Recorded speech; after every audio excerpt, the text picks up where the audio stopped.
What is up, guys? The Strong Boys 19 here. So, this is going to be an album review for Classic Albums Revisited that I really am looking forward to talk about. So, for this occasion on Classic Albums Revisited, I'm going to be reviewing an album that did get the most votes from my poll last week on which album that I should review next. Either Tattoo You by the Rolling Stones or this album.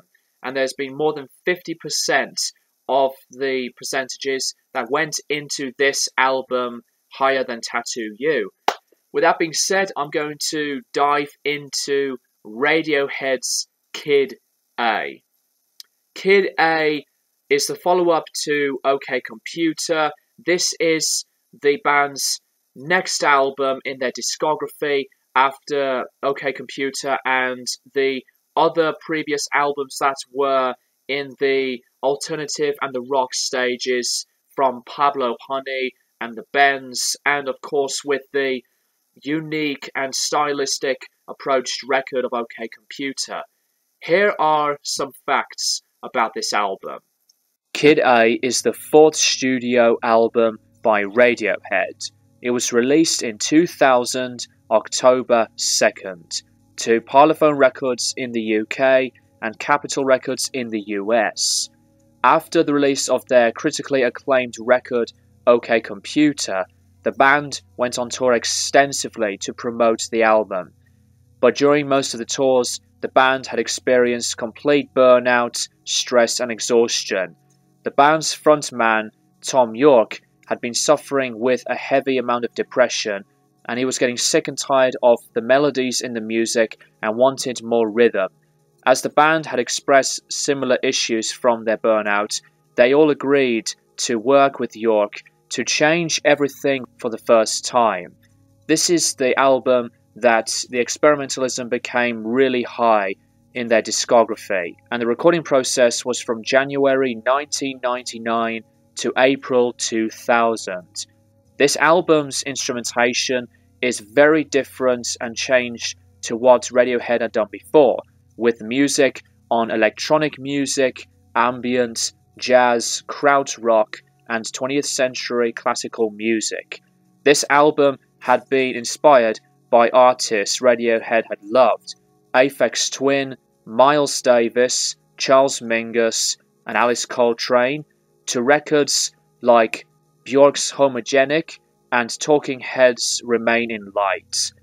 Upon release, the album originally received mixed to negative reviews, some critics calling it pretentious and derivative, and it angered many fans, and they felt alienated by this band's experimentalism. After the original reception, Kid A has been celebrated as one of the greatest albums of all time and was voted number 1 5 times in the best albums of the 2000s.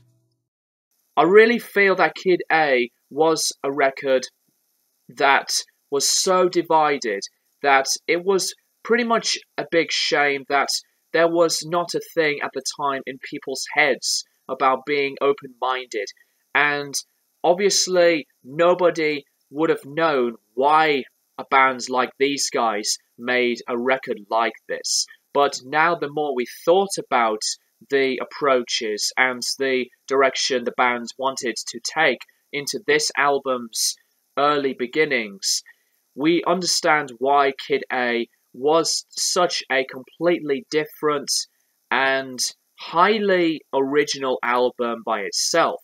And I say that it's original because Kid A was a game changer.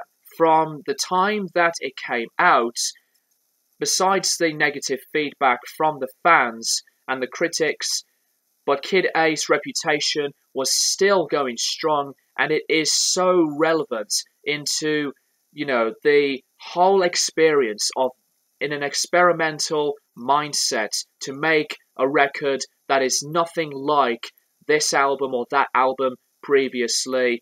And that's what I really like about Radiohead. After Kid A, they went on to make another album from this album's same sessions called Amnesiac, to later albums like In Rainbows, Hail to the Thief, A Moon-Shaped Pool, etc.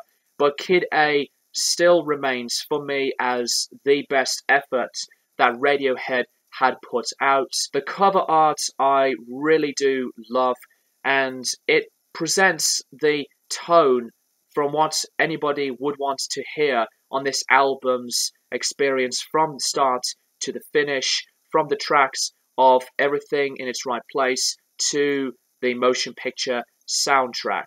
The album opens with Everything in Its Right Place, and I do love the synthesizers to this song as that it sounds beautiful and fresh. I love the really glitchy effects on the vocal parts, as with the vocals to this album were definitely tracked into various ways. Simple, but a bit of a dark, minimal sound than the opening song from OK Computer. It has been one of my favourite Radiohead songs of all time, and I still think that this kind of sound is brilliant to listen to. Kid A, the next track, kind of has like a bit of like a childish kind of atmosphere from the high notes to the vocals that had been done in a different vocal effect like a vocoder, and the beat to this song is gorgeous. In terms of the experimentalism on this record, Kid A is definitely one of the strongest compositions, and I also really liked the calmness of the tone to this track. The national anthem was a song that did get polarized, but it is that repetitive, especially on the bass lines, over and over from its consistent sound. It continues the beats on the drums, but as the song progresses, we hear some of these really frantic and noisy saxophone playing. And as I've said from the audio commentary about the album, that their influences from jazz artists are really strong, not only from their last album, but it remains higher on this record, gets even more aggressive and menacing than the previous two tracks. Speaking of the lyricism that deal with the depression from Tom's experience, How to Disappear Completely is my favourite track on this entire album. The acoustic guitars on this song are beautifully played. The soft vocals, I love the layers of the guitars in the background making some kind of ambient soundscape. And lyrically, this deals, as I said, with Tom's depression, and I love how it flows. It remains as one of my top 5 favourite Radiohead songs of all time. Tree Fingers is the most ambient feeling, and I think that this piece totally connects with the mood and the atmosphere. Underappreciated songs on here, because there were not many people that see that Tree Fingers is one of the standout tracks like Kid A and How to Disappear Completely. But Tree Fingers is like, that finishes the first half, and I adore the very minimal landscapes on this one. Two later tracks, Idiot Tech with its glitchy beat, and it was taken from many different recordings. The band had found this beat and they formed it into a song, again with the higher falsetto vocals from York's singing. Unique piece of music, and is one of the highlights for me. The other songs I do love, like Morning Bell, very, very great song. Optimistic, this is another one where the band comes together and plays some more of a rockier, atmospheric tone, but the way they play a song like this, they just not bring so much aggression, but it becomes percussive from the drumming, and the guitars don't sound as aggressive and rockier. Really like its delivery,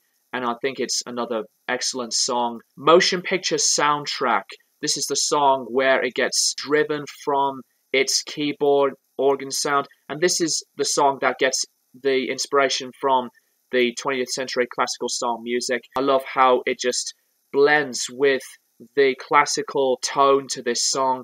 Effective, warm singing on Tom's voice. There was no other album that could be this different and highly artistic and colourful like Kid A. It has a painting that it presents to us. It has a painting with a lot of feel and soundscapes.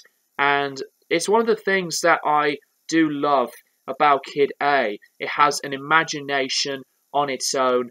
The production is absolutely excellent. As I said, I love the synths, but also from the ambient tones, and the guitars sound brilliant. The drums takes you to, some unexpected journey like many other albums, but Kid A brings you in to something so imaginative. Kid A by Radiohead still remains as one of my favorite albums of all time, and I absolutely still recommend this for anybody that wants to get into something experimental. So that's all I've got to say about Kid A by Radiohead, and please let me know what you think of this record in the comments below. Thank you guys for watching, and I'll keep you guys posted for more videos in the near future.